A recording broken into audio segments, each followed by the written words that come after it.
सूरत के रत्न और आभूषण व्यापारियों ने केंद्रीय बजट में राहत की मांग की है। उन्होंने अधिक मुक्त व्यापार समझौते और कर राहत की भी मांग की है। देखिए रिपोर्ट। सूरत में रत्न और आभूषण व्यापारी इन दिनों परेशान हैं, क्योंकि ट्रंप की तरफ से लगाए गए टैरिफ और आभूषणों पर लगने वाली टैरिफ से उन्हें ज्यादा लागत चुकानी पड़ रही है। इसलिए व्यापारी उम्मीद कर रहे हैं कि आगामी केंद्रीय बजट में उनके लिए भी नीतिगत बदलाव शामिल होंगे, ताकि इन व्यवसायों को संकट से बाहर निकाला जा सके।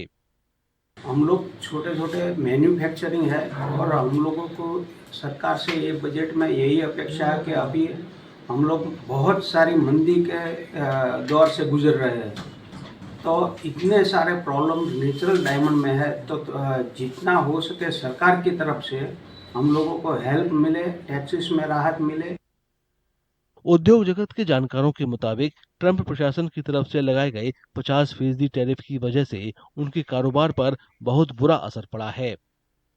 विशेषज्ञों का यह भी मानना है कि अधिक मुक्त व्यापार समझौतों से नए निर्यात बाजार खुल सकते हैं और कीमती धातुओं पर ड्यूटी ड्रॉबैक लाभों की बहाली से लागत का दबाव कम हो सकता है।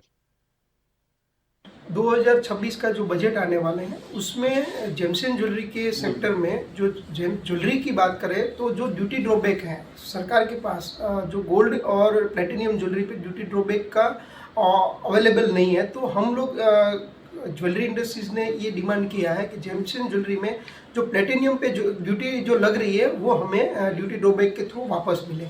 और जो नए नए मार्केट अभी जो ट्रम्प के टैरिफ के बाद हमारा जो इंडस्ट्रीज को सफ़र करना पड़ रहा है, जो अमेरिका मार्केट, तो सरकार ने बहुत सारे एफटीए किए हैं, तो अब और आगे दूसरे बहुत सारे एफटीए करके हमें नया मार्केट अपॉर्चुनिटी मिले।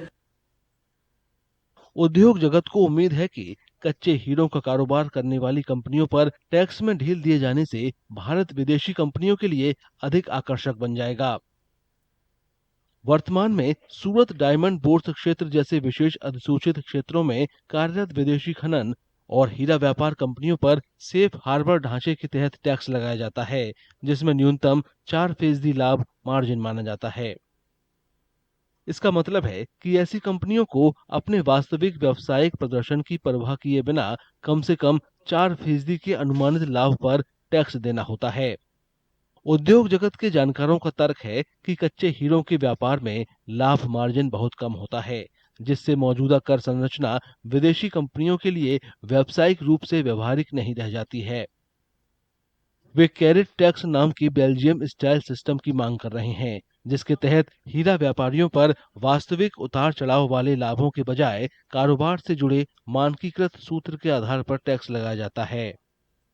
ये बजट के अंदर जेम्स एंड ज्वेलरी सेक्टर की बहुत सी सारी डिमांड है, क्योंकि अमेरिका ने जिस तरह से ये सेक्टर पर 50% टैरिफ लगाया है, इसके कारण ये इंडस्ट्री पर नेगेटिव इम्पैक्ट बहुत क्रिएट हुई है। हमारी डिमांड है कि भारत के अंदर, खासकर इनके सूरत शहर के अंदर, सूरत डायमंड बोर्स के अंदर स्पेशल इकोनॉमिक जोन जो बना हुआ रेडी है, ये जोन के अंदर विदेशी माइनिंग कंपनी यहाँ रफ ट्रेडिंग करने के लिए आ सके, कारण कि भारत सरकार के माध्यम से आज 4% जो टैक्स लगाया है ट्रेडिंग पे, वो टैक्स हटाना चाहिए।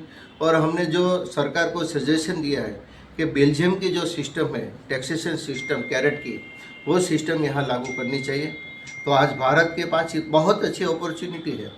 आज हम कट एंड पॉलिश का सबसे बड़ा मैन्युफैक्चरिंग हब है, तो ये पॉलिसी में चेंज आ जाएगा तो हम सबसे बड़ा रफ ट्रेडिंग हब भी भारत बन सकता है। केंद्रीय वित्त मंत्री निर्मला सीतारमण 1 फरवरी को केंद्रीय बजट पेश करेंगी। इस बजट से रत्न और आभूषण कारोबारी बड़ी उम्मीद लगाए बैठे हैं।